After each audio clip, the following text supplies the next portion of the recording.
bak sorayım. Sen o zaman eşinizle bir görüşün. Ben ondan tekrar arayacağım. Ben de bana 5.000 liranın altında Hocaya mı kaldırdınız? Euzubillahimineşşeytanirracim. Bismillahirrahmanirrahim. Elhamdülillahi ve kefâ ve salatu ve selamu ala ibadihillezîne istafâ.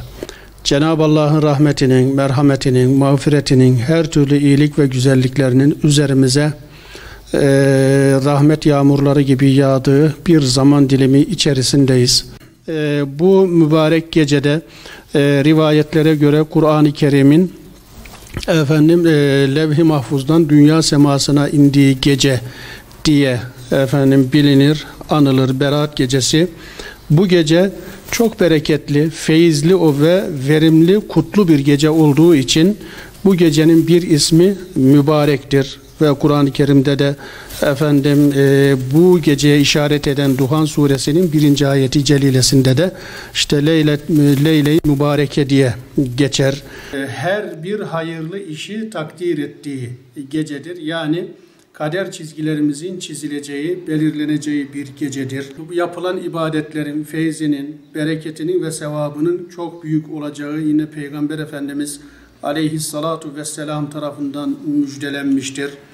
Yine bu gece inşallah idrak ettiğimiz zaman Peygamber Efendimizin, tabi hepsinden daha önemlisi Peygamberimizin müjdesinin de bulunduğu bir gece ki Allah Resulü Aleyhissalatu vesselam bu geceyle ilgili şöyle buyuruyor. Şaban ayının 15. gecesi olduğu zaman فَقُومُوا لَيْلَتَهَا وَصُومُوا نَهَارَهَا. O gecenin, yani o 15. gecesinin ibadetle, kıyamla geçirin, ibadetle ihya edin. وَصُومُوا نَهَارَهَا. Gündüzünde de oruç tutun buyuruyor. Ve devamında Peygamberimiz 15. gecesi olduğu zaman güneş batımından güneş doğuncaya kadar Cenab-ı Allah dünya semasına tecelli eder ve şöyle nida eder. Yok mu hatalarına, günahlarına, isyanlarına tövbe eden yok mu? Benden af dilesin, mağfiret dilesin de onu affedeyim. Yok mu bir belaya müptela olup da o beladan kurtulmak isteyen yok mu? Onu o beladan kurtarayım. Yok mu rızık endişesi duyan, fakirlik ve darlık yaşayan yok mu? Benden rızık istesin de onu rızıklandırayım.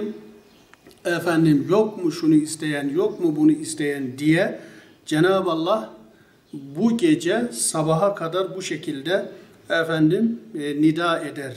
Yine bir başka hadisi şerifte de bu gece Allah Resulü Aleyhissalatu vesselam Allah dünya semasına tecelli eder.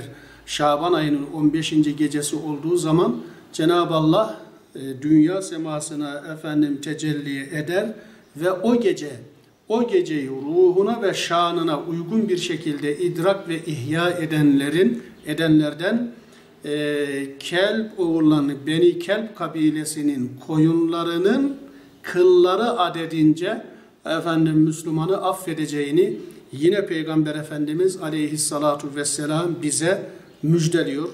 Ve şu anda da hepimizin malum olduğu üzere dünyamızı kasıp kavuran korona virüsüyle hem maddi hem de manen mücadele ediyoruz. Tabiri caizse savaş halindeyiz. Neredeyse hayatı durdurma noktasına geldiği gerçekten zor bir süreçten geçiyoruz.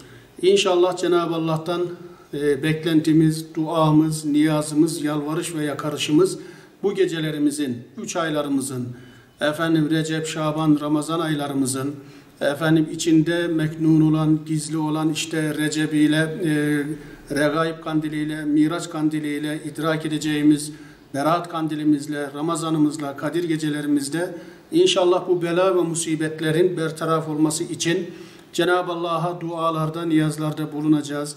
İnşallah kardeşlerimiz, Müslüman kardeşlerimiz bu geceyi ihmal etmesinler, etmemelidir.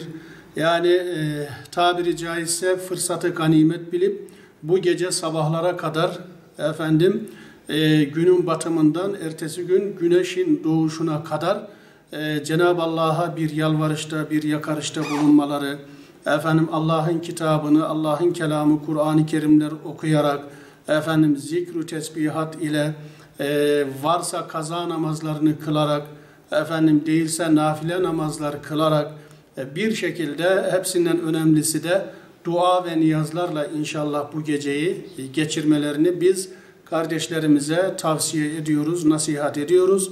Yani bu günleri ve bu geceleri sanki hayatımızın son 3 aylarıymış gibi, hayatımızın son işte regaib, miraç, berat, belki de son kandillerimizmiş gibi o duyguyla idrak etmeleri, ihya etmelerini biz halkımıza, kardeşlerimize tavsiye ediyoruz. Belki de hayatımız boyunca, ömrümüz boyunca, belki tarihimiz boyunca Cenab-ı Allah'a da yalvarış ve dua konusunda bu kadar en fazla muhtaç olduğumuz bir dönem. Her zaman Allah'a, onun rahmetine, merhametine muhtacız ama bugün her zamankinden daha fazla muhtacız.